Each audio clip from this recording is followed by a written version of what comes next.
So this is exactly how to create and sell a $5,000 AI offer.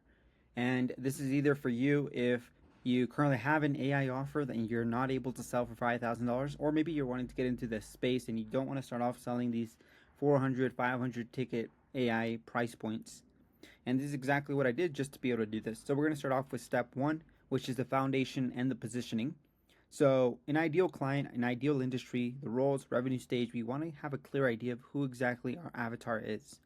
You can go into medical, law, finance, corporate, blue collar, wherever you want to do. I decided to have a mix of these different industries when I was first starting off, and then just kind of stuck to whichever one clicked to me the most, which for me was blue collar businesses. So, like construction, HVAC, all those different things.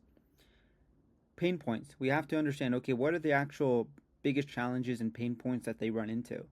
So a lot of times, just for anybody, this is a generic one, is that they don't get pickups after their 9 to 5. Like if they have an office, a receptionist, she only works from 9 to 5, so nobody's available to actually pick up the phone after that, which is thousands of dollars lost. Because when are people most available? After they get out of their 9 to 5s, right? Funny enough, right? They're not usually calling during the same 9 to 5 that they're at work.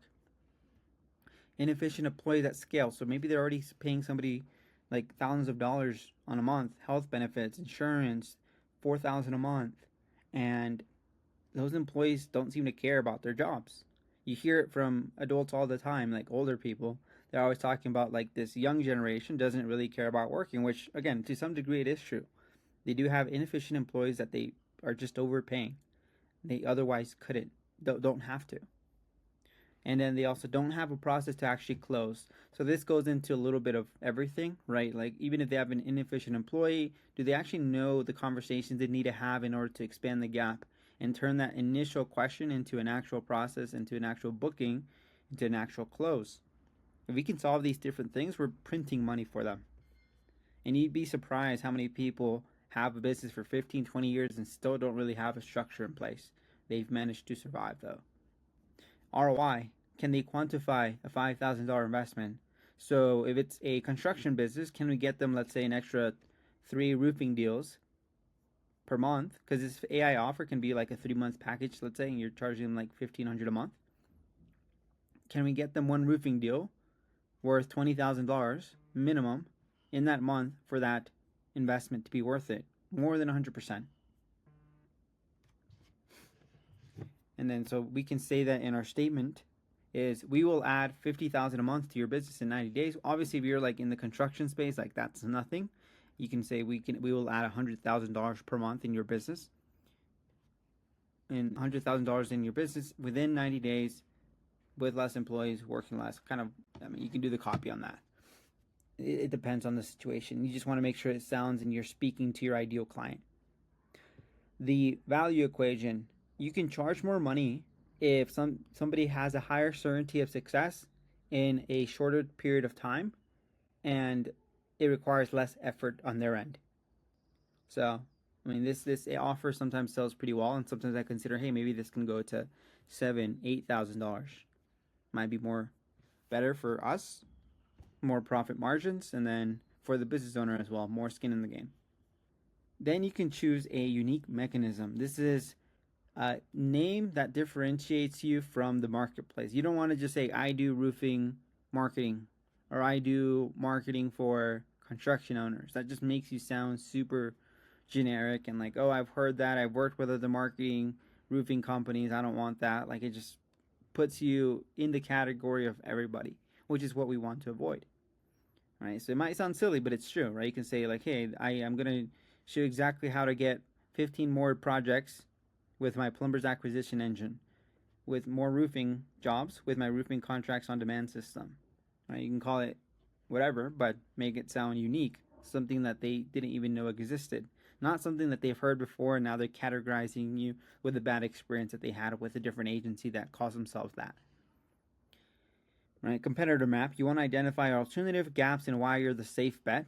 Right? I think a lot of times people in the marketing space think that you have to like necessarily be revolutionary in all areas, but sometimes you just want to like actually position yourself as to like, hey, why I'm just generally better. So like you can say most agencies just send you leads and hope and pray that you actually know how to close it, what we do is actually we'll call them, we'll qualify them, and we'll even nurture them before sending them over to you. And we'll give you the exact structure we use to have helped other construction companies like yourself close 10 more projects in 30 days.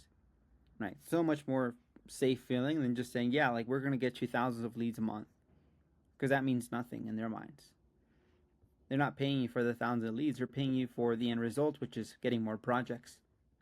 And then you can just do a one sentence promise that's specific. If you can't say one sentence, then don't, likely it's not a good offer. You want to be able to, like, somebody whispers and asks you, like, hey, like, what do you actually do?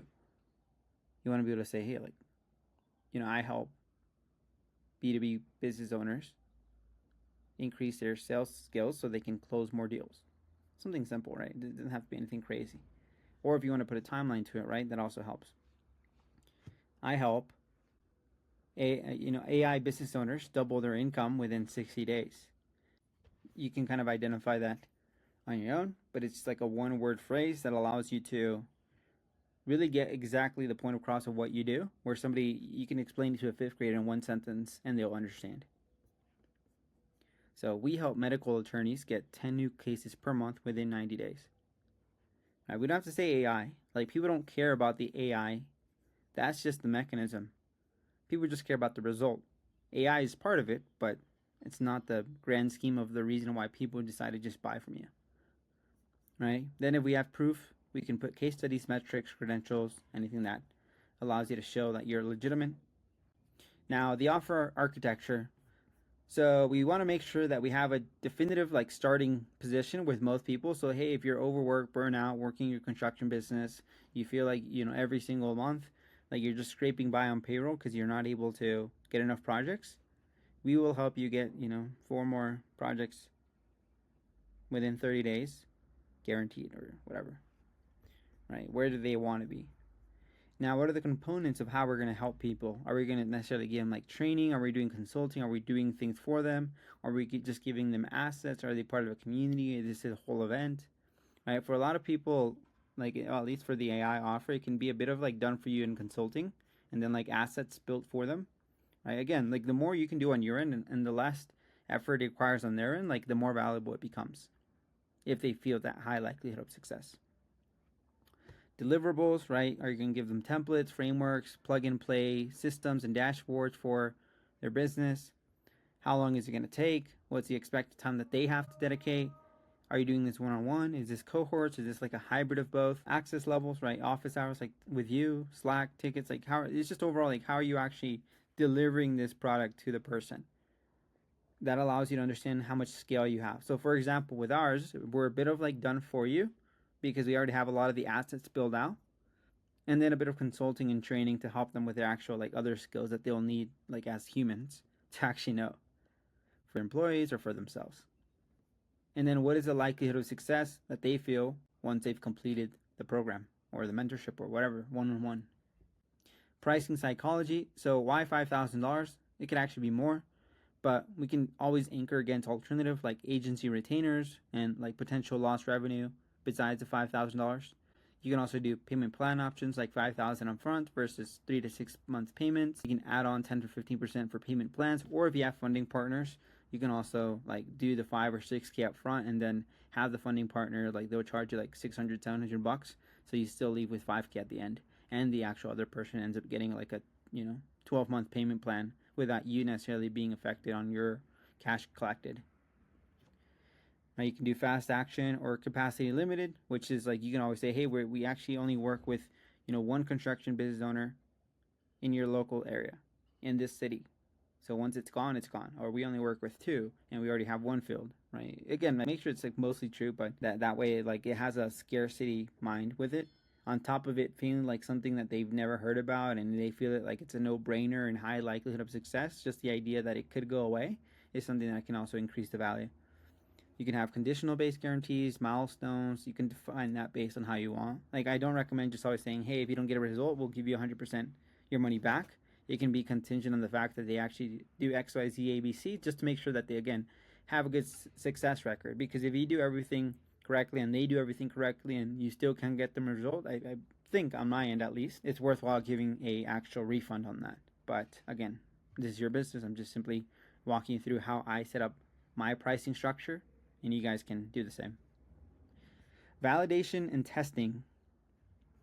So we want to make sure that in the very beginning, we're going to have like 10, 15 calls just to verify like urgency, budget. We can talk with people in those like industries that we want to work with.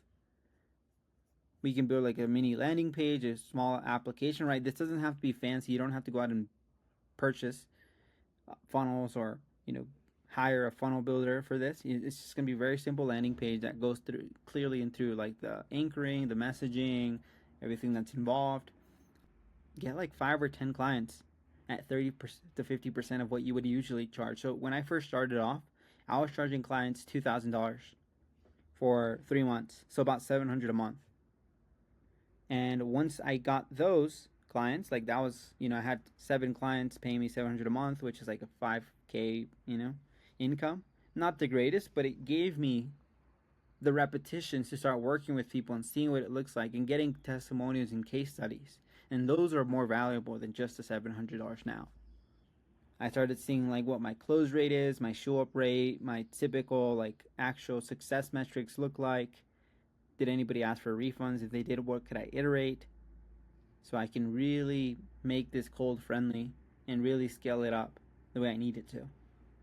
And then sales and delivery structure.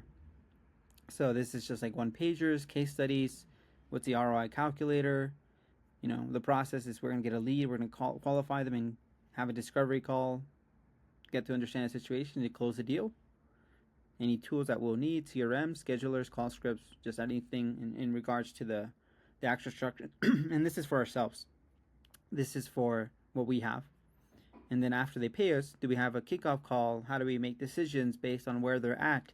What are the baseline metrics? What are we going to help them ultimately accomplish? Like this is once they become a client. And the market strategy, there's a lot of different ones. I could go into detail with all of them, but it's actually pretty extensive. Like it's a longer video that I'll probably do for another time, but we can definitely get into the idea of what it is. So for go-to-market strategy, right, we can always use YouTube. So we can start creating, let's say you're starting to work with medical professionals, private practice owners in the dental field. You can start creating YouTube content around different things and different outreach methods and the ways that maybe dental practices are making their marketing now and like why you potentially could do better. And so you want to have like almost 3 to 5 different videos. That's really all it takes for you to be in a position where you can make a lot of money. And right, this is just me kind of walking you guys through exactly like how I did it. Right, I'll show you my dashboard. Right, where we hit about $63,000 from April 5th to May 5th now. $55,000 net. Some users here. It's actually, I think it should be less than that, but that's the overall number. So I'm showing you this from actual transparency of where I'm at. Not necessarily just telling you things, YouTube channel, define your ideal client profile via YouTube. If they have channel like that, you can create lead magnets for the specific industry. Sales conversations on DMs, calls, having automation. There's so many different ways to get clients, and there's so many people that need this help. But again, you need to do the foundations correctly, because without this foundation and positioning from the very beginning, it's just going to be an uphill battle. So hope you guys found this valuable. If you want me to send this over, just comment AI and I'll go ahead and just send it over down below. And if you have any questions, again, feel free to reach out to me on Instagram. I'm going to paste that down below as well. And see you guys in the next video.